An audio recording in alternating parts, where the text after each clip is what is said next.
Welcome, this is Kim. I'm here with Maria Cabardo, and you have a documentary coming out, but first I want to ask you about yourself.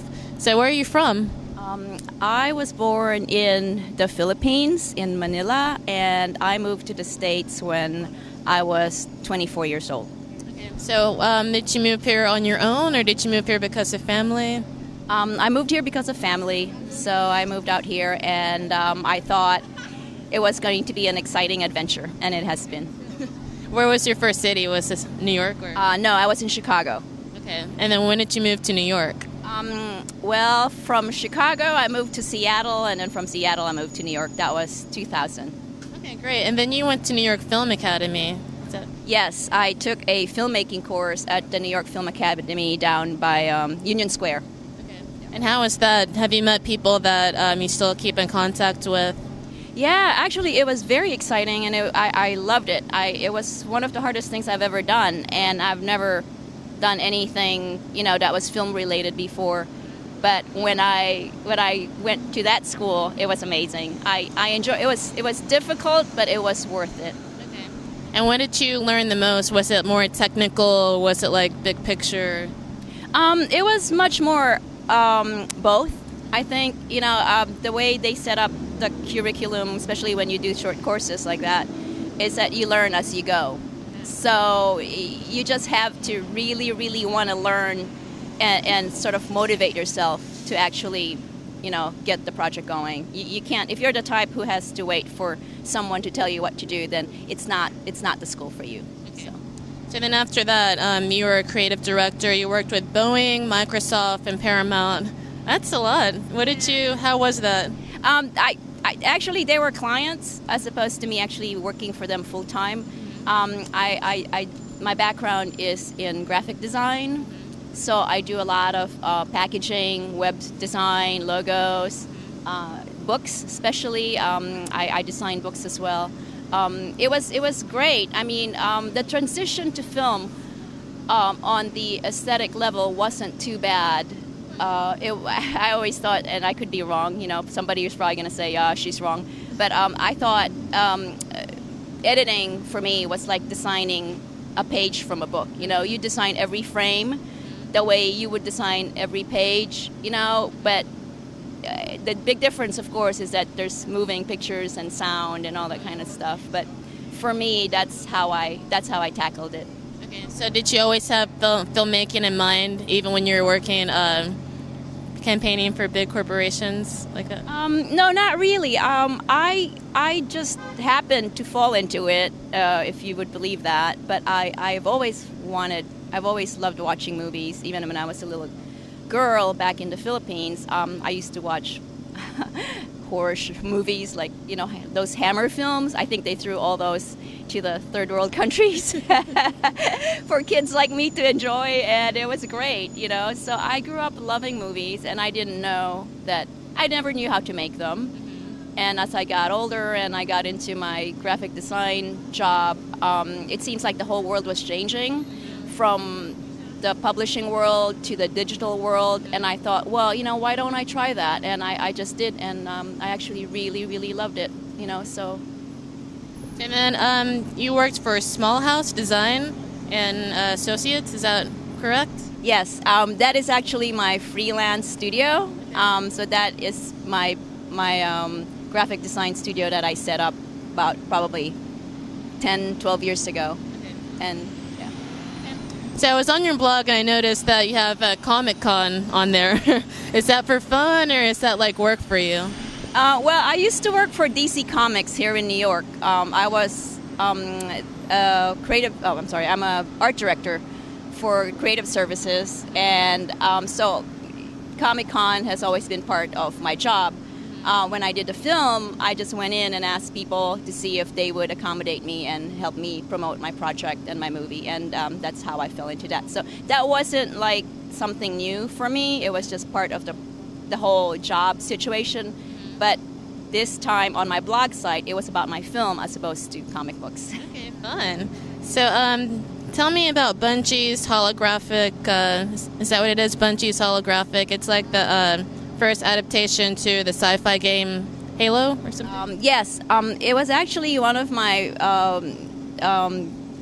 bigger freelance gigs that was quite successful. It was a comic book that they did that they wanted to do, and they approached me for it. And I produced the whole series, and the whole graphic novel, the actual book, with them, and with a whole bunch of talented freelance artists who actually used to work in and still do work in comic books. So let's talk about your new documentary. What is it called? Well, my film is called Better Things, The Life and Choices of Geoffrey Catherine Jones. And why did you call it Life and Choices? Well, it's very hard to tell the story of somebody's life in like 90 minutes, because you can't really do that. So what I did was I just chose, certain highlighted stories and events in Jeff's life that I thought were sort of like crossroads for him or big turning points. With that said, a lot of these involved his making decisions about what he wants to do with his life. So I thought that was why I was gonna, that's what I called the story for his film. It's all about him making choices and the choices that he made in his life. Okay, and Geoffrey Catherine Jones is his name, right? Yes. He originally was Jeff Jones when he was born, and he transgendered when he was 54. And after that, he picked up the name Catherine, but still kept the name Geoffrey. So, yes. And how did you meet him, or how did you find his artwork? What happened? As an art director, for the past decade, I have always been on, working with a lot of artists, and the artistic community is very small. The really, really good players are always easy to spot and are pretty much well known. So he was one of them. So I knew of his work before I met him. And when I had the chance to actually work on a project, especially on a film project, I thought a documentary about an artist would be really cool. And I wanted it to be told in a way that it's not the typical, art documentary about interview here about work and then show the work. I just wanted a little bit more, a much more interesting story. And what made it much more interesting to me is when I met him through friends of his and mine. He was willing to actually, he was willing to narrate his own story and tell it. Sorry. We have pigeons flying around. I guess they're interested in finding out more about your documentary too. So, how would you describe his artwork? Where can you find it? What does he do with his artwork? Well, Jeff has pretty much sold most of his original work, and they're under the care of different collectors. However, in the internet, you can see a lot of his work.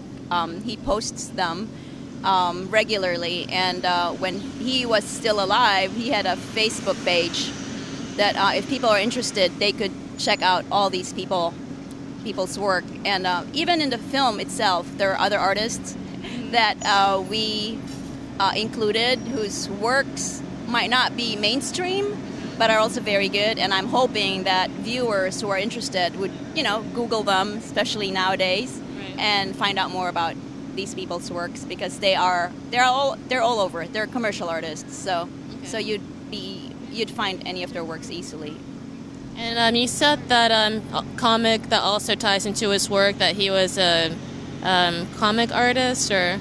Yeah, a lot of these guys in the film, including Jeff, started off as comic book artists. I mean, that's what they wanted to do. They wanted to draw and tell stories. I think it's one of those art media that allows you to do both. You don't just, in fine arts, you paint, but in storytelling, as in comics, that's a really great opportunity for anyone who loves to draw and who are creative enough to be able to write their own stories, to be able to do both. So a lot of them started when they were kids and continued even as they got older to do what they love to do. So where are you with your project? Is it finished? Is it going to be out soon? Yes, I've just finished a film, and right now I am gearing up to find distribution. I'm trying to see if I could sell it. I would love to have theatrical distribution, but everybody tells me forget it. But I can dream, right? So that's the goal for now, to actually get it out there and actually show people the film and promote these wonderful artists who are in it. Okay. And so you have a Kickstarter project. Tell us about that. Yes, we have started. I'm working on a new Kickstarter campaign to help me, offset the costs for the marketing parts of the movie, and we have rewards like T-shirts and posters, and some artists in the illustration industry are very generous enough to actually donate some original artwork. So we're trying to put that together, and I'm hoping that people would check into it and help support the film, so I can, be able to continue selling it at this point. Okay, and how do we find that? Do we Google something, or is that an exact address we can put into the browser? Yes, what I'll do right now is I'll probably put it on my website, which is macabfilms.com, and I'm sure there's going to be something there that would lead you to the Kickstarter campaign, and also the the blog site as well would definitely direct people and inform people of what's going on, hopefully update everyone. Okay. And what's the blog called? It's macabfilms at wordpress.com. Okay. So this is Maria Cabardo. Check out macabfilms.com. Thank you for joining us.